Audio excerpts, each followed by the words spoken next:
Okay, we are live. So, hi there, guys. I will wait for a few people to pop in the chat in a second.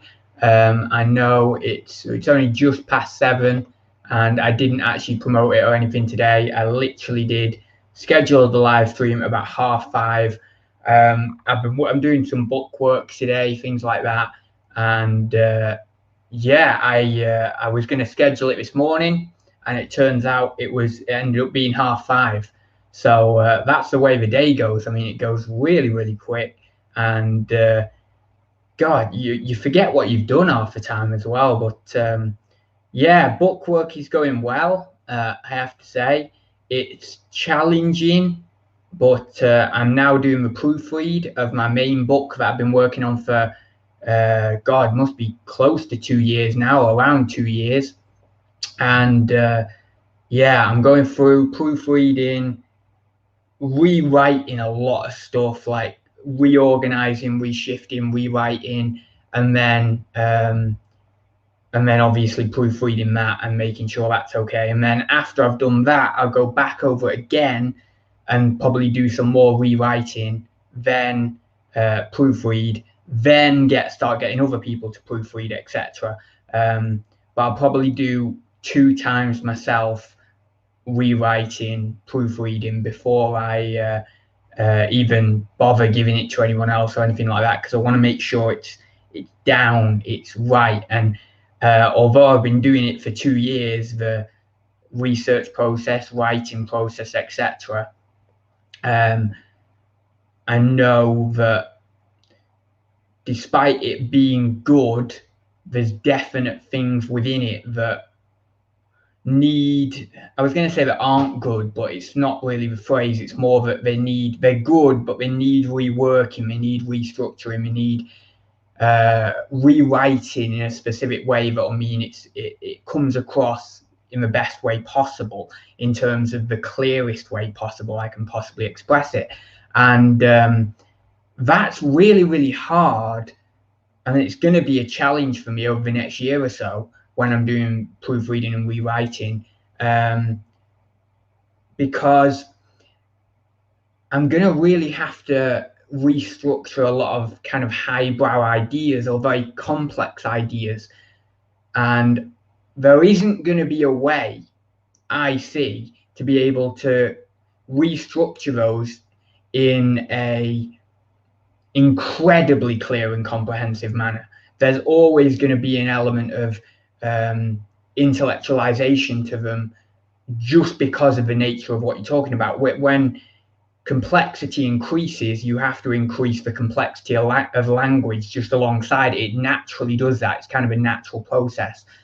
And so you can try and rework it to the best of to the best degree possible, so that then the complexity is cut off a little bit, so that then people can understand it more easily. But nonetheless, the complexity is to a large degree still required, and it's a good thing and a bad thing in a sense. I mean, I have a lot of, in fact, I think I speak about in that book, or if it's not in that book, then it's in an essay I did that I've not published yet, about the terrible nature of the complexification of language and conceptualizations in the 21st century, and even in the past really 100 years or so. It's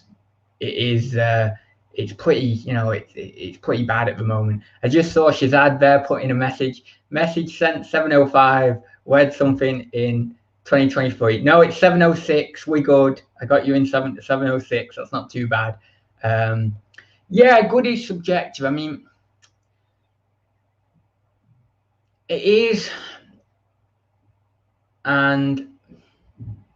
but right and wrong are subjective as well, actually, from like a more macro perspective of looking at it, because laws are created by a specific individual who say, or a specific group of individuals who say this is right, this is wrong. But right and wrong from the perspective of a specific framework are right or wrong. So there's 2 versions of right or wrong. There's the kind of version of right or wrong that isn't actually applicable because it doesn't really exist. It's a concept that doesn't exist. But then there's also in smaller framework, a right or wrong, that very much does exist within that framework. And so when I say about it being good, what I mean is not only is it obviously intelligible and it's accurate and things like that, but it's right. It's on the money, you know. So that's what I'm going for, something that's on the money, and that is a book that when I put out there, I can be like, yes, that's it. That's a distillation of what I've learned and how fundamentally I've gone about learning about that and how I've picked up on those concepts, but also based on scientific understanding, philosophical understanding, psychological understanding, etc., to then create this piece of work that is right in the context of both, specifically with this book, the Jungian framework, but also right in a sense of a directedness towards the individual person I am going to be as well. So it's sort of weirdly, it's what I want it to be right on or good on a subjective stance of who I am, and also in terms of the philosophical nature of who I am, but also right on the standpoint of within the framework, within a wider scientific context, within a wider psychological context, within a wider philosophical context, so that then once I've got it, there we go, you know, I've done something and it's accurate to the best of all of the pieces of knowledge that I have gained thus far and been able to validate from an empirical standpoint and from obviously like a philosophical or psychological standpoint. And that means that obviously I've kind of presented something that's, well, good. There we go. That's the word, good, in a subjective. And then, yes, you could argue from that in a subjective standpoint, depending on who is reading it, because one person with a specific trait structure, psychological structure, will read it and then say, oh, no, that's tosh. Another person with a specific trait structure that aligns to mine will read it and be like, oh, yeah, that's great. Yeah, you know, all that. So, yeah, you could say at the end point, good. That was just a very, very convoluted and long way of getting to the answer that you basically put in the chat anyway. But nonetheless, there was some validity to the entirety of that thought process. Hello, what's the topic? The here is also subjective to that. The topic, well, there isn't really a topic. I'm just coming on. I'm back in Bangor. I mean, that's partially, it's not really a topic. It's just I'm back in Bangor, so I thought I'd put that on as the title. So yeah, I'm going to be starting university in 2.5 weeks, something like that. What are we today? Thursday. 2.5 weeks, because it's not next Monday, it's not the following Monday, it's the Monday after. And the others aren't in the flat yet. They're coming back next week. So it's only me currently in the flat, as you can see. It's a much bigger room, this room. Probably, I've got an ensuite over there as well. It's probably about, I want to say between double to triple the size of my uni room, the other room. So the other room at my halls was like sort of rectangular, but it was very, very condensed rectangular. And this room is square, but of course you've got the smaller square ensuite as well. And I think between the ensuite and this room as well, the main room here, it must be double, if not triple. So pretty happy to have more space. Shazad said, how many years is the course? 3 years. So I've done 1 year. So this is my 2nd year. Most likely I will be in this place next year as well, although obviously I've not signed the renewal or anything like that yet. So I don't know 100%, but it is very likely that I'll be in this place next year as well. It is private accommodation, so private accommodation outside university. The university has nothing to do with it. It's from a student lettings company, and it's a lovely place we're in. It's, you know, really it wasn't me who chose it. It was the girls who chose it, or they kind of brought it to me and said, would you like to live here with us, da da da. And then I went through online, a few more options and all the rest of it, and concluded that a lot of the stuff in Bangor is pretty poor in terms of student accommodation. Some of them are good prices, but really poor accommodation. And this one, which wasn't too much more, it was still within kind of, not really that we had an incredibly hard and fast budget, but it was within a sort of price range that we were thinking of. And it's wonderful, it really is. And it's much better than a lot of the other places that we saw, that I know possibly the girls and even myself wouldn't really be too attracted to, or wouldn't really want to go to. So yeah, I was just happy that we got this place, really. And as I say, we'll most likely be here for 2 years, so that'll be good, because it means we don't have to move again. We don't have to move our things out as well over summer, because the contract for next year, as I say, if we do this renewal, will be over summer. This year, what we did, I wanted the contract. The contract was meant to start in June, but I said to the student lettings company that obviously we all wanted to go home over summer. And so I got it so the contract would start in September this year. But next year, certainly myself and one of the other girls, but kind of all of us are in some sort of agreement that we wouldn't mind staying over summer. So what we'll do next year is obviously do the just stay like June to September. Obviously, no doubt the girls will be going back home for a while. I'll probably just go back home to visit, because I'm not really that bothered about being at home, to be honest. As I mentioned, the whole 11-week summer at home this time it wasn't particularly great for me. So I'm just glad to stay here next year over summer. Obviously, I'll go back for Christmas. I might go back for Easter, I might not, I'm not sure on that. And then I'll go back for a couple of weeks in summer, but I'll stay here for the majority of the time. So that works really, really well for me. And yeah, I mean, there's not really that much to say about it. I mean, we've got a big kitchen. It's an open plan kitchen and living area. It is huge. It is massive. It's got a breakfast bar. It's got a big, massive American fridge freezer with one of them ice makers. I mean, it is definitely not student living. It is basically an apartment that I could see sort of people in the 20s, you know, a group of people in the 20s living, not necessarily students, but just working, and they're in a city somewhere.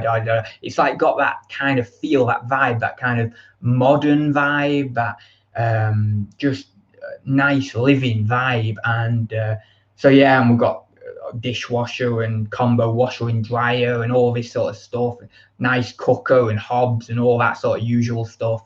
But it is a really lovely place, and we've landed on our feet, to be honest, here. And I mean, even with myself, with the ensuite, I mean, that's brilliant. Obviously, I had an ensuite last year, but in one of those student halls, you know, I mean, they're only tiny little ensuites. This one's, well, this ensuite compared to the other bathroom is probably triple, quadruple the size. Literally, no joke, like coming up to quadruple the size, because that small one was very small. It might be triple the size, but it is big. So yeah, I mean, really, really happy with the place.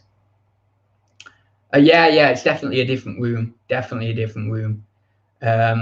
I bought the house where I stayed at uni, just sold it when I left. Oh, wow, cool, nice. Hang on a minute, bought the house when you were at uni. You had loads of money when you were at uni. Jesus, God damn it.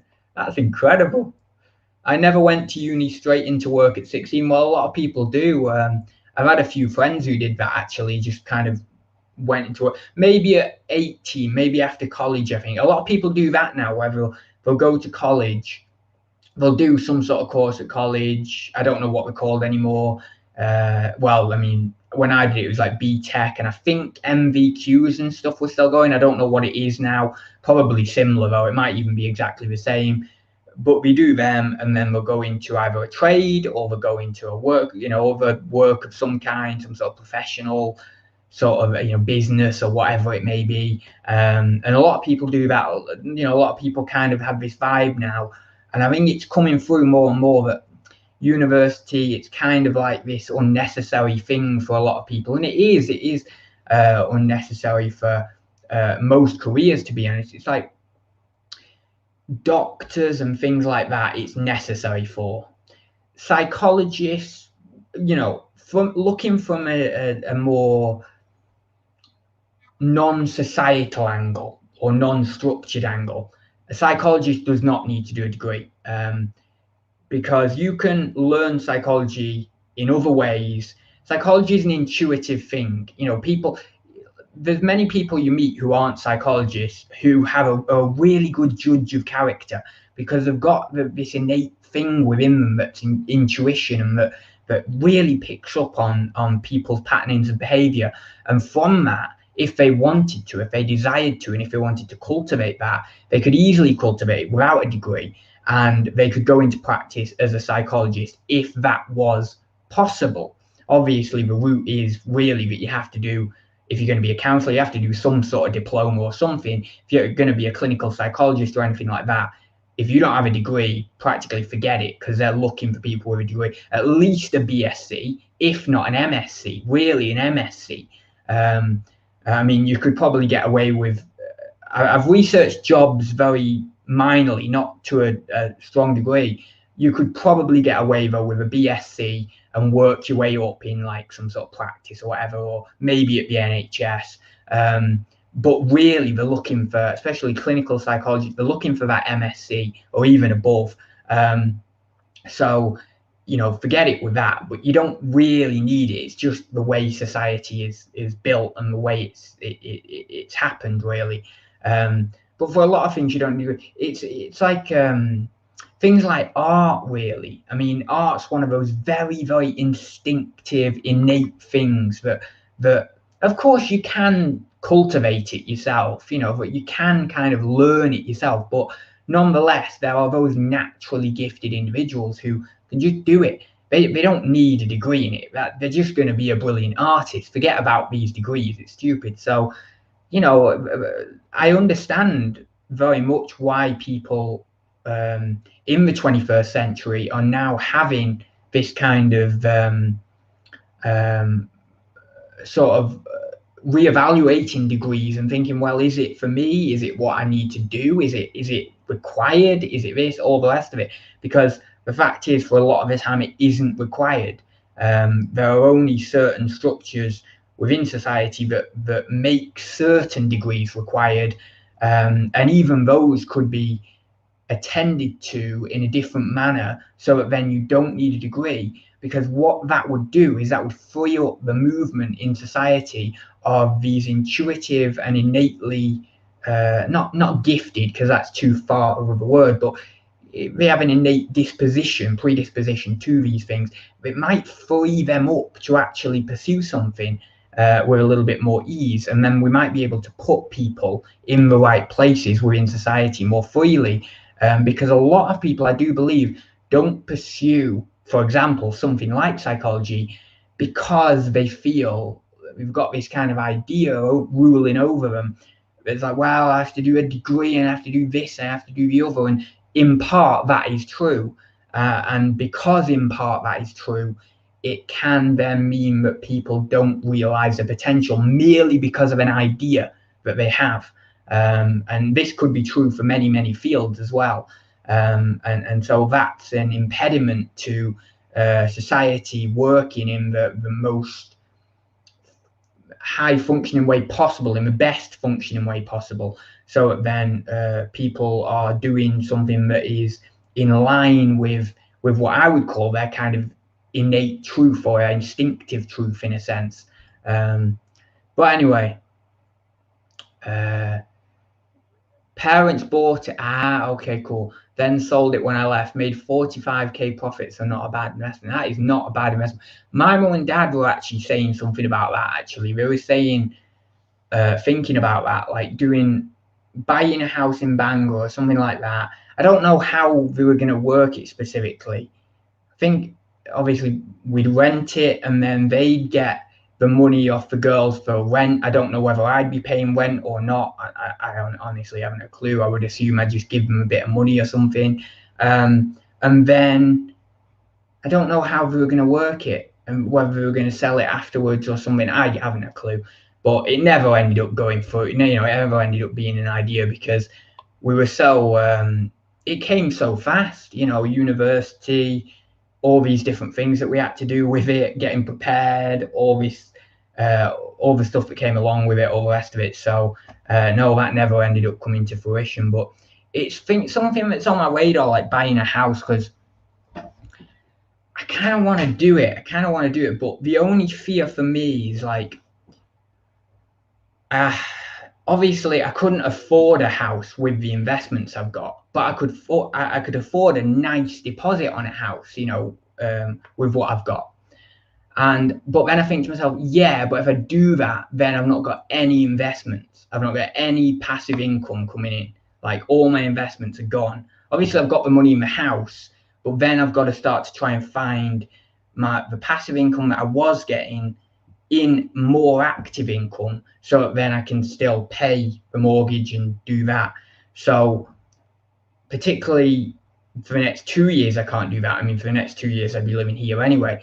But after that, when let's say I could get a job in psychology or something like that, then that'd be okay. I could do that, no problem, because I could have the money from the investments, whack it into the house, pay the mortgage slowly off with the salary, then put the salary back into investments to build up an investment pot again.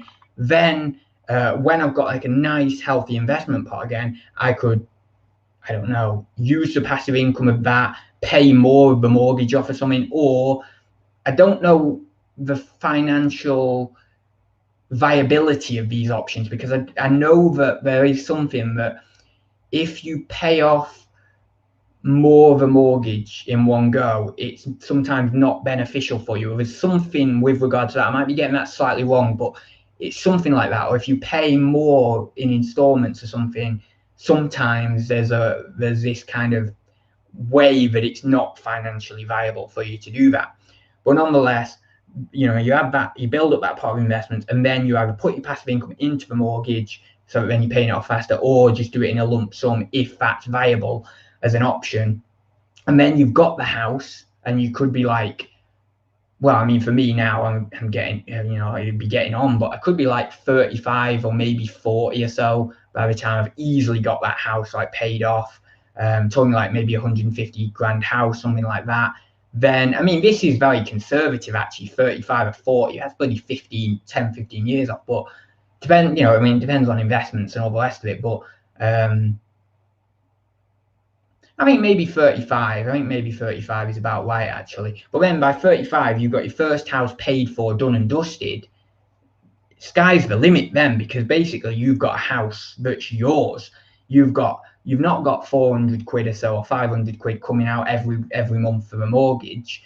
And so you've got that to play with. So then you put that over to investments. Within a year, you've got an extra 6 grand sitting in your investments on top of, I don't know, maybe let's say you were putting 300 in, 200, let's say 200 in investments a month to be conservative. That's 2,400 a month, so that's 8,400 a year. Then you multiply that by 10 years, so 84,000, plus your like 5% for growth, plus like your 3%, 4% average div yield, because if you get, let's say you're putting in div stocks. So you can see how by what would that be, 45, you've got 150 grand house with all the increase over 10 years and dividends and all the rest of it, all the stuff you're doing, you've probably got about 150k in investment, something like that, which then you're still getting a dividend from as well. And at what, 3%, what's that? 1,500, like 5 grand a year, something like that. But obviously, if you're putting it into crypto, you get way more than that. It's just a lot more risky. So you could divide it up and maybe divide and conquer and all the rest of it and get a bit more.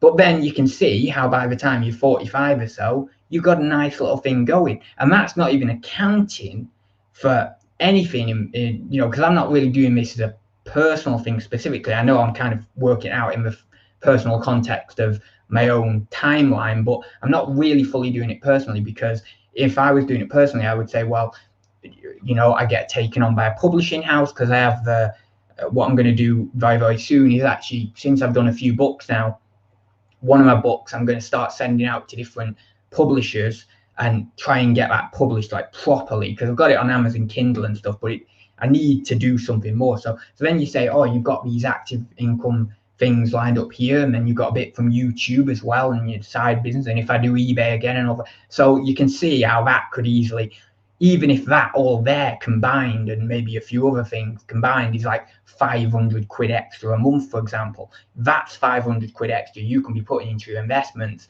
That's an extra 6 grand a year. Over 10 years, that's 60 grand. And so, you know, you can see how it works that way. And that isn't even accounting for things like, you know, you might invest in a stock that does way better than 5% a year, or it might be a little bit higher in div yield, or you might invest in certain cryptocurrencies that give you a way better yield, or you might invest in something else that ends up giving you a better yield and all the rest of it. So, you know, you might do the Lego sets or whatever it may be, and then things go from there. I mean, right now, I can tell you I have, between tangible and non-tangible investments, I have 1, 2, 3, 4, 5, 6, 7, 8 tangible or non-tangible investments. And I've always wanted like that many income streams, because, you know, I've always heard, and I don't even care if it's true or not at this point. It might be, it might not. I do think that it probably is true, to be honest, at this point. But, you know, you always hear like millionaires have at least 5 or at least 7 income streams, both passive and active. They're just my passive income streams, by the way. That isn't active. Well, except a couple of the tangible investments there are active, because I'd have to sell them to make the money. But so, you know, including active streams of income as well, you could say at least another 3 there. So that's 11 ways of income. Some of which are lower down, of course, and then some of which are a bit better.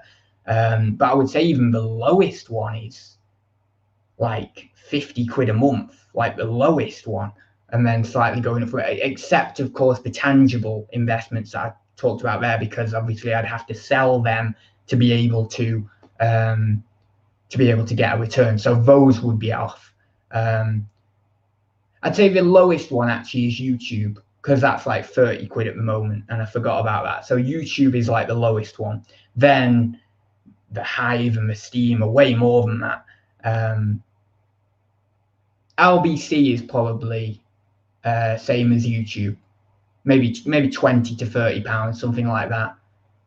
Splinterlands is probably getting on for slightly more than YouTube. And so yeah, my stocks are more than YouTube, so that's quite good actually, not bad. Yeah, I always keep in mind that Jim Rohn quote. You know, what did he say? If you're smart, you'll be able to be a millionaire by the time you're 40, and if you're extra smart, you can do it by the time you're 35. I love that bloody quote. It's brilliant. I love that quote. It's so funny. You know, it's like when I was younger, like, I don't know, 19 or 20 or something, I was like, yeah, you know, I'm gonna try and get to be a millionaire and all this sort of stuff. And now it becomes like kind of just, it doesn't matter to me.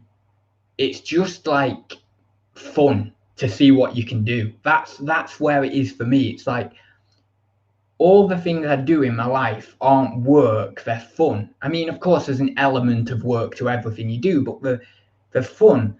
And so it doesn't matter how much I would earn, because it's my life is oriented on a quest motivation, which means to say that everything I do holds meaning for me. And that meaning transcends any value that could be applied to it or that could be gained from it in terms of monetary value. Of course, I'm not negating the fact that money is nice to have and that money is, you know, is nice to pursue. But all I'm saying merely is that the meaning out of it is so much richer than the money, because the money can, you know, give you things and all the rest of it, but those things that you get from the money can never satisfy you as much as the job itself that you do to get the money. It's the most bizarre thing to think about and to realize in your consciousness, but nonetheless, it is that. It's exactly that. And so I think this is why, like, possibly some creative types and things like that, when we get a lot of money, they might become more depressed. And I think people do become more depressed like that, because it's like they've been chasing this thing for a while, and they even kind of know that it's the creativity that is the source of their enjoyment and not the money. But since they've got this kind of freedom that the money brings with it, they kind of get this weird sense of, it's almost like a societal depression, because they've achieved something and they feel as if they ought to be happy about their monetary achievements and things like that, but yet they're not really happy with it, and so they can be creative and things like that, and there is still a good level of happiness in that. But I think some people even start to see that as becoming droll, because it's kind of overshadowed now by the fame and the intimacy of the relationship with the public, whereas it never was that. It was just, at one point, it was just you in your bedroom being creative, or let's say in an entrepreneurial manner, you in your bedroom just seeing how you can make money online, you know. And it's gone from that to being this wide scale thing that everyone has eyes on you, and it's this thing that's just too much, you know. And it's like, I really, in a sense, I'd love to be recognized for poetry, but in another sense, I'd hate it, because I'd think to myself, well, yeah, but I just do poetry because I like it. It's almost like a, you know, it really is kind of like an autoerotic thing for me, in a sense, in the sense that it's a creative autoerotic thing, obviously not a sexual autoerotic thing, but it is that. And doing it and being in tune with this creative force that allows it to flow through me and to just create this piece. I think that's kind of almost sullied a little bit, or kind of, I don't know, something's taken away from it when, let's say, you have an audience, or when people know you. It's like, well, now you're just doing it for this persona of the public, you see, because that's now there, and you feel as if you should present something. Whereas when you were just started, you were genuine and sincere, and it was just what was flowing out of you.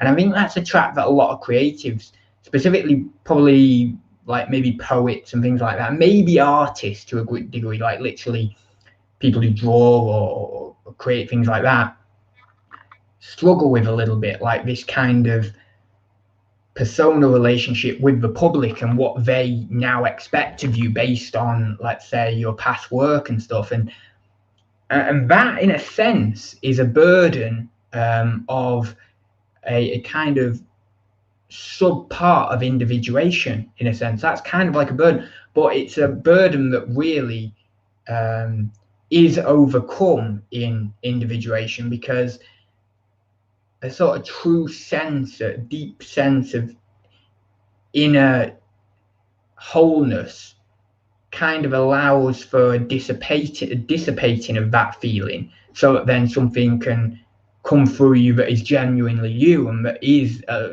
partially or fully aligned with your previous work anyway, because the entirety of your life and all your previous work is an integration process that's and a building block process that all has links to itself anyway, along the line or down the line. So but it is weird. That's one of my biggest fears. Like, that is one of my biggest fears. It's the weird thing, but one of my biggest fears is like being recognized, because if I be recognized, that's it. Like, God damn it, I'm not this person anymore who's just chilling and can just do things the way I want to do them. It's like I've got a public now, and you feel in yourself as if to serve that public, and that is not the correct attitude. The correct attitude is to just do what you're always doing, you see. But it's very hard not to get slipped into that mode of existence and not get slipped into trying. And you see, the one thing you should never do in art, in any form of art or poetry or anything like that, is actually try to do it. If anyone who's done any amount of poetry knows that if you try to do a poem, it's not going to be the best poem you've ever done. It's probably going to be one of the worst poems you've ever done, or maybe just a mediocre poem or average poem. The best poetry you ever do is just literally a moment. It's a single moment. It's like, it's the most weird experience ever. It's like you have a feeling and you just do it, and it just comes out, and then it's either okay, it's great, or it's not so good. But normally in those situations, it is good. It is a good, solid poem, and that's and that's really what it's about, like not trying, you know. And that's what you can lose if you're not careful. So you have to try and not lose that, which is very, very hard to do. If, let's say, you get into this kind of having a public who reads a lot of your work and stuff like that, that's bad. In a sense, it's good. In a sense, it's bad. And I'm not the type of person to do well with fame either. So I really. Oh, how is crypto doing? Torn has done very well. Oh, Tron has done though. Yeah, I bought some Tron actually. I thought I'd buy some Tron. I don't know when it was. It was maybe when it was like 6 cents or something. I didn't buy it with my own money, of course. I just put my passive income in. I mean, bloody hell, I'm not buying it for my own money at that price. Jeez, I'd be mad. I remember when Tron was like, was it less than 1 cent one time? Not maybe like a year ago or something. I don't know. But it was in the bear market. It was very, very low. But no, I just put my Steam passive income over there and just wanted to build up a pot over there. So I've just been doing that for ages, and building up a nice little pot over there actually now. And then I just recycle my divs into it, my Tron divs, of course, from voting. And then I recycle the Steam dollars that I get. Yeah, the Steam dollars that I get into Tron as well. And then I recycle my Hive into Splinterlands virtual cards, because they've done well. Geez, they've done well for me recently. That's got a mental. God, yeah, it really has gone mental. Like, it's literally been, I don't know, a month or so of me doing it, of me putting like my Hive in there. And I think I put a bit of Steam in there one time as well. And I'm like $700, $800 in cards. It's pretty crazy. Just from literally like a month of doing it, or a month and a half of doing it. So I'm happy with that. And then what I do with the cards is I went them out, so then I get dark energy crystals, and then I recycle the dark energy crystals into more cards and build it up that way. Then with my library, I have not really done anything with that for ages, but I'm gonna probably recycle that into Tron, or well, not recycle it into, but just put it into Tron. Then with my extra Steam that I get, I'm putting that over to my stocks account, so then I can build my stocks up, buy stocks with that, get my dividends. Yeah, I mean, I love it. This is just a game for me, man. This is just a game, you know. I just love it. It just gets me, you know, like just like playing around with all these. I've always done it. I just love it, and I can't have like just one thing on the go. I just can't. I need like about 6 things. Like, I can't do it. It's not in my nature to not have about 6 things going on. Yeah. And I want to do don't know whether you've seen, but Crypto Zoo from Logan Paul, and it's coming out. I thought it was meant to be coming out now, and I don't know whether it is actually out, because on the website we've got a I think it's an Ethereum address, but no, it might be a Tron address. Is that Tron address? Like a TRC20 address? It's having ERC20 or TRC20 address, it looks like. But I want to get into that as well. I think the eggs are like $300 or something, which, to be honest, I don't think I've got enough passive income at the moment, like liquid anywhere, to just buy an egg for $300. But nonetheless, I could, over a number of days, get $300 built up and then buy one. But I think, I think there might be something with that. I think, and even so, if it's just $300 to like launch it in, I'll launch that in at some point. Just take a gamble. I mean, I've took much bigger gamble than $300, so I'll take a gamble with it, and we'll see. Because if I like, what I'd really like to do with it, because apparently it's like a proper game and everything, is get 2 eggs, hatch them, and then apparently you can do some breeding thing or whatever. So you hatch the 2 eggs, you breed them, and then you'll get another egg, and then you might be able to like sell the eggs or something like that. I think that's what probably everyone's going to do anyway. Another way would be possibly to hold the eggs, because they're the initial eggs that first come out. So in like a year's time or so, they're going to be worth a crazy. I reckon if it takes off, they'd be worth a crazy amount. It'd be like worth 5 or 6, 7, 8 times what they are now. Like, I could easily see that, especially with crypto. So that would be another way. But I kind of like this idea of actually utilizing the game and actually kind of breeding these eggs and stuff, like hatching the eggs, breeding them, make a little baby egg and stuff, and then sell it. And I just think that's pretty. I don't know why it's fun, but it's just something to do as well. It's something to do for like 10 minutes in one. I always find, like, when I wake up at 6-ish, 6:30, I'm doing my crypto stuff, and then I'll get on with the day. And I always devote like half an hour or so to it, and I can get it down really easy. I just do my few little bits of movement here, there, and everywhere, and then I'm done. That's me done for the day. I don't even need to do it daily, because my Steam just comes in anyway, my Hive comes in anyway. I could just do it once a week, but I like to do it daily because something to do just in the morning at that time, something nice and easy to do. So having something like that on the go as well just gives me an extra 10 minutes of doing something like that, and I don't mind doing that. And then what I do is, if I forget to do it once one day, which actually is probably about twice a week, I forget to do it one day, then the next day I just have more passive income come in anyway, so I can just filter that wherever it needs to go. So it's good, I like it. But yeah, so I might do that. I might do the crypto zoo at some point, and we'll see what that's looking like. But my main focus for the next like 2 years is the stocks. My main focus is the stocks. I want to build up the stocks, because I've got a lot in crypto, and I've got a bit in stocks, but I want to just balance it out a little bit more. Not too much more. I don't need it balanced out like crazy amount, but just balance it out a bit more, and then I'll be a bit better. Probably put a bit more in Lego as well, like maybe come next year sometime. Yeah, I think so. I think I'll do that. Yeah. Anyway, so never had a mortgage. My dad would have killed me. You never had a mortgage?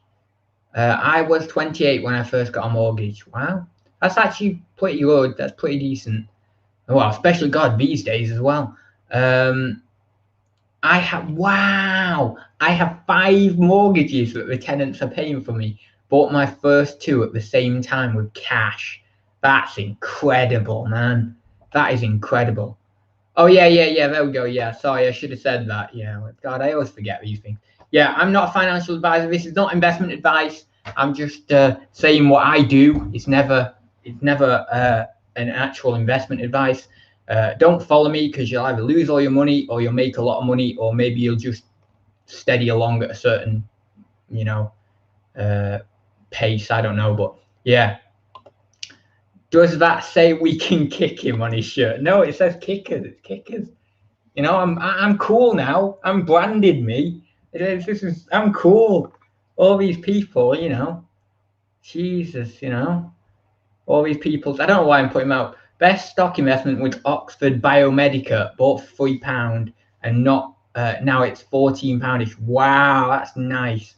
Yeah, NFT games are big at the minute, and I don't know whether Splinterlands actually, with virtual cards, is classed as an NFT. I would assume it kind of is, isn't it? What, I always forget what NFT stands for. Bloody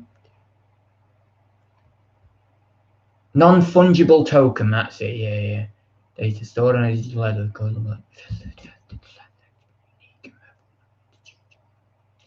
Maybe, yeah, maybe the Splinterlands cards are NFTs. I'm not exactly sure though. I don't know 100%.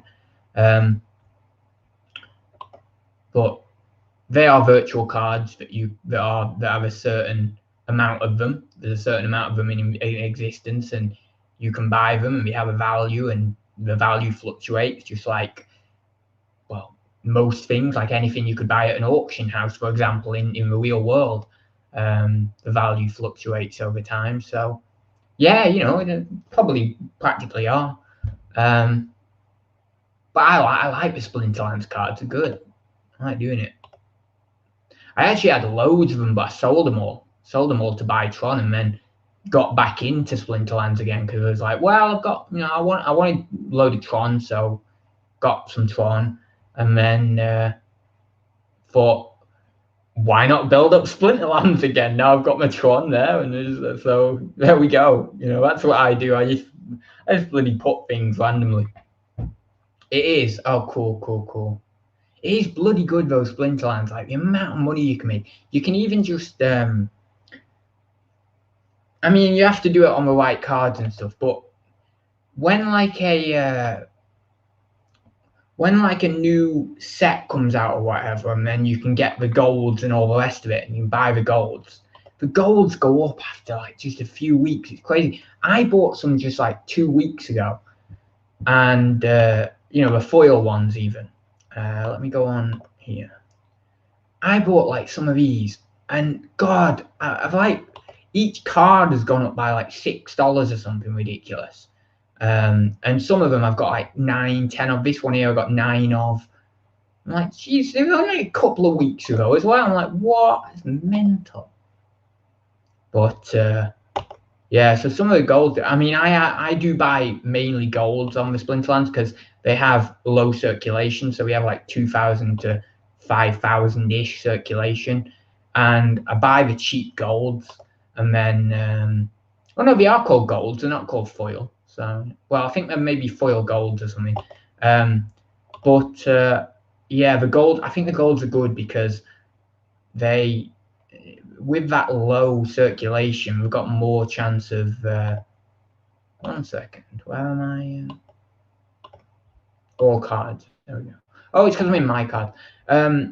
Yeah, I think they have more chance of going up, or just at least staying the value they are. Some of them aren't as cheap though at the moment as they were. There's some just come down in price like the last few days, because a few days ago the cheapest gold was $10, and now the cheapest gold is $7. You can basically just do like swing trades and stuff. I don't really know whether it's called swing trades when you're doing it with NFTs, but nonetheless, you could basically do something that resembles a swing trade with the cards, because you can make a lot of money doing that. But you know, still, it's a bit of a risk because they fluctuate and they go up and down and stuff. But if you get a wrong card, it might go down a bit further. But the golds do seem to be relatively stable, and when they go down, they generally do rebound quite nicely and stuff. So, and I think that's obviously to do with the low supply anyway. A lot of them here are 3,000 supply, 2,800 supply. There's a few that are like 4,000 supply, but yeah, nonetheless. And I just look at the ratings of the card. So like if they've got good health on the card, and like whatever the other symbols are, because I forget. Some of it's like a shield protection, all the rest of it, and some of it's like damage and all that. But if they've got good attributes to the cards, then I'm like, right, yeah, buy them, especially the cheap, and then level them up, and then can rent them out to the rental market, get some dark energy crystals back, which is basically like dividends. And then if I want to sell them, I've got less money invested in them because I've kind of got a bit of money out of them in my dark energy crystals, so it's pretty good. Anyway, I'm gonna go now because I've been on close to an hour, and I did only want to do a half-an-hour show actually. I don't think there's anything. HMO, lots of bureaucracy with HMO. I don't know what's HMO. Her Majesty something. Her Majesty something. I don't know. I forget. I don't know. Yeah. Anyway, I am gonna go. I will see you very soon. Thank you very much for watching, guys. I'm gonna go off for a walk. Actually, it's getting it's getting dark already. It gets dark early now. It's like 8 o'clock or just before 8 o'clock by the time it's dark. So I will leave it there, guys. Thank you very much for watching, and I will see you in the next one. So see you very soon. Bye for now.